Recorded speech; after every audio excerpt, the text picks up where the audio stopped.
Nama saya Wahyu Dwi Handari, guru fisika di SMAN 1 Tulungagung, Jawa Timur.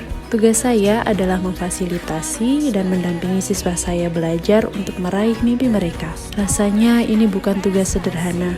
Saya harus merancang, menyiapkan, dan melaksanakan proses pembelajaran yang efektif, efisien, dan berkualitas agar mereka bisa mengembangkan potensi, prakarsa, kemampuan, dan kemandirian.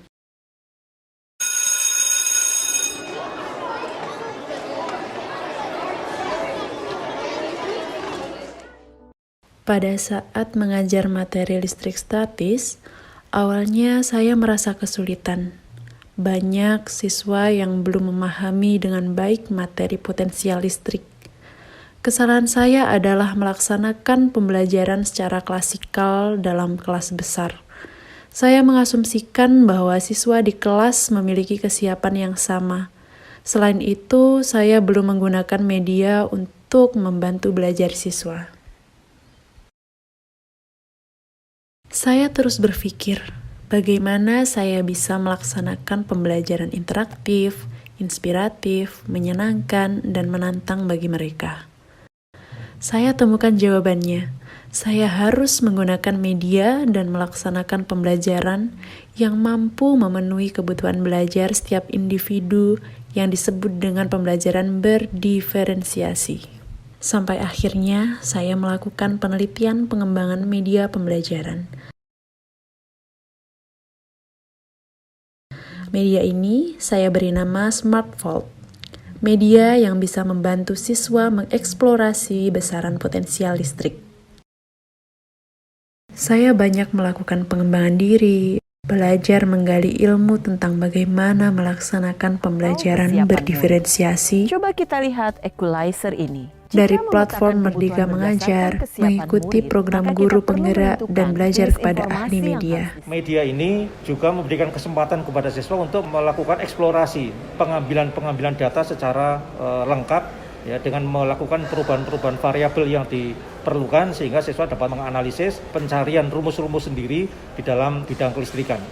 Oleh karena itu, sebagai sebuah usaha yang dilakukan oleh guru, ini merupakan usaha yang sangat luar biasa dan menghasilkan produk-produk media pembelajaran yang patut kita apresiasi. Dari pengembangan diri ini, saya mampu membuat skema pembelajaran dengan tujuan. Melalui pembelajaran discovery learning, siswa mampu menjelaskan pengaruh muatan, jarak, dan medium terhadap nilai potensial listrik. Di kelas, pembelajaran saya lakukan dengan menggunakan model pembelajaran discovery learning berbasis diferensiasi dengan tahapan pendahuluan, inti, dan penutup. Selain tes diagnostik di awal pembelajaran, saya menjalin kedekatan emosi, empati, serta mengarahkan siswa dalam pembentukan karakter profil pelajar Pancasila di luar kelas.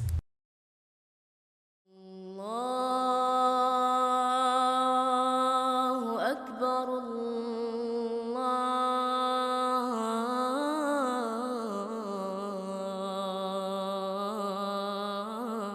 Allahu Akbar. Berdasarkan tes diagnostik, saya dapatkan 2 kelompok siswa dengan kesiapan belajar yang berbeda. Yang pertama, kelompok dasar, yaitu siswa belum mampu menjelaskan dengan baik hubungan muatan listrik dan jarak terhadap nilai potensial yang dihasilkan.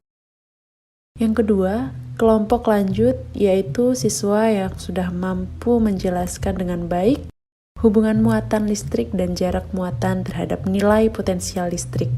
Tetapi siswa belum mampu menjelaskan bahwa medium juga mempengaruhi nilai potensial yang dihasilkan. Stimulation pembelajaran saya berikan dengan cara mendemonstrasikan penggunaan SmartVault dan memberikan pertanyaan pemantik.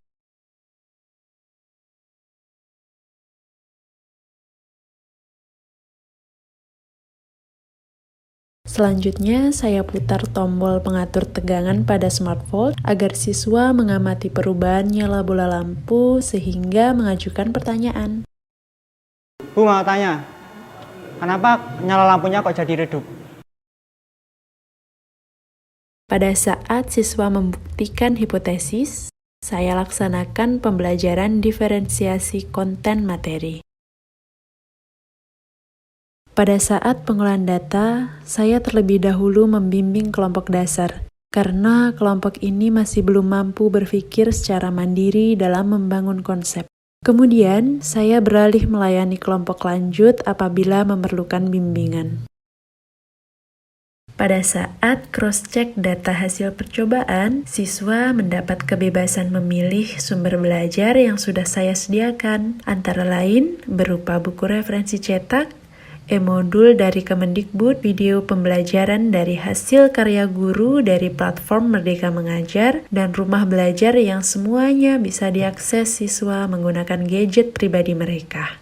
Berdasarkan rumus yang kita ketahui, V sama dengan K per R, dapat kita ketahui bahwa muatan sumber berbanding lurus dengan nilai potensial listrik. Bu, saya mau menyampaikan pendapat. Jadi, selain mempengaruhi besar kecilnya nilai potensial listrik, muatan sumber itu juga mempengaruhi sifatnya ya, Bu? Muatan sumber juga dipengaruhi oleh sifat dari nilai potensial. Jika muatan sumber bernilai positif, maka nilai potensialnya pasti juga akan bernilai positif. Sedangkan kalau muatan sumbernya itu negatif, maka nilai potensial listriknya juga pasti akan bernilai negatif. Dan akhirnya, pembelajaran saya akhiri dengan memberikan refleksi. Belajar fisika bersama Bu Ayu enak, nyantai, seperti belajar privat. Diajari dan diberi solusi sesuai kebutuhan kita. Belajarnya itu fleksibel. Andai saja semua guru sekreatif Bu Ayu, pasti tidak akan ada siswa yang mengeluh bahwa fisika itu sulit. Saya jadi mengerti bagaimana cara menghitung potensial listrik. Satu kata buat Bu Ayu, keren. Dan tidak lupa saya bagikan pengalaman ini kepada rekan guru melalui forum MGMP. Ya, T per T. Sehingga nanti kalau I itu berarti kan dia sebanding dengan T, sebanding dengan muatannya. Arus itu kan muatan yang mengalir bersama waktu. Memberikan gambaran yang sangat jelas, sangat praktis, sehingga anak-anak bisa memberikan sebuah pemikiran yang sangat objektif, real, bahwa ternyata memang potensial listrik itu sangat dipengaruhi oleh muatan listrik, kemudian dipengaruhi juga oleh jarak. Dari awal beliau melakukan tes diagnostik terhadap siswa, dilakukan dengan cara-cara yang alami, pendekatan yang natural, yang membuat anak-anak itu seolah-olah tidak merasa mereka sedang digali kebutuhan informasinya, akan minat belajarnya, kebutuhan belajarnya, jadi akan banyak informasi yang didapat. Saya ucapkan selamat berkarya pada Bu Wahyu, semoga sukses. Kunci sebuah pembelajaran adalah interaksi aktif siswa. Guru hanya mengarahkan bagaimana siswa harus belajar. Kunci keberhasilan belajar siswa adalah bagaimana seorang guru mempersiapkan proses pembelajaran yang mampu menciptakan student well-being dan teacher well-being, yaitu kepuasan siswa dalam mengikuti pembelajaran dan kebahagiaan seorang guru melaksanakan pembelajaran.